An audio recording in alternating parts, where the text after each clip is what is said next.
বাইরে গিয়ে বসুন, ফোকাস ইমপ্রুভ করবে, অ্যাংজাইটি রিডিউস করবে। ফোনটা বন্ধ করুন, টেক এ ডিপ ব্রেথ, প্রকৃতিকে ভালোবাসুন, গাছকে ভালোবাসুন। আপনি কখনো ভেবেছেন কেন গাছের সবুজ রং আর আকাশের নীল আপনাকে এত ভালো লাগায়? এটা কিন্তু আপনার ইমাজিনেশন না, এটা একটা সায়েন্স।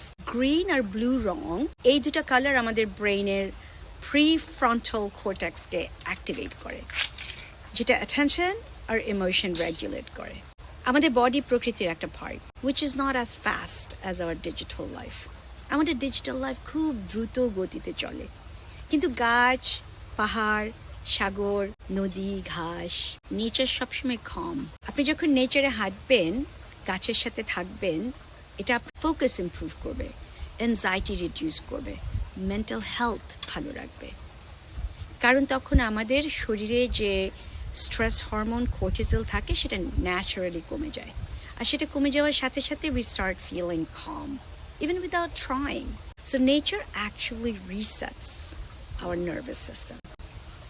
তাই আপনি যখন কোলাহল থেকে একটু দূরে যান, এই ইট পাথরের বাড়ি থেকে বের হন, আপনার সিম্প্যাথেটিক সিস্টেম যেটা ফ্লাইট আর ফাইট করে সেটা ধীরে ধীরে শান্ত হয়, আর প্যারাসিম্প্যাথেটিক সিস্টেম আপনার বডিকে বলে ইউ আর সেফ।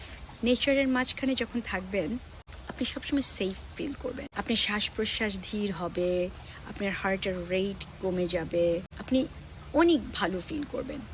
ইন্টারেস্টিংলি, শুধু বাড়িতে বসেও যদি আপনি একটা গাছের দিকে তাকিয়ে থাকেন, আপনার ব্রেইনে অ্যালফা ওয়েভ বেড়ে যাবে, যেটা আপনাকে রিল্যাক্স করবে। সো এই calm যে ফিলিংটা, সেটা অ্যাকচুয়ালি ফিজিওলজিক্যাল, ইমাজিনেশন না। তাই আজকে আমি আপনাদেরকে আর্জ করব, চ্যালেঞ্জ করব, বাইরে গিয়ে বসুন, সিম্পলি বাইরে গিয়ে বসুন, গাছের দিকে তাকান, ফোনটা বন্ধ করুন, চারপাশটা দেখুন, একটা take a deep breath and reset your system.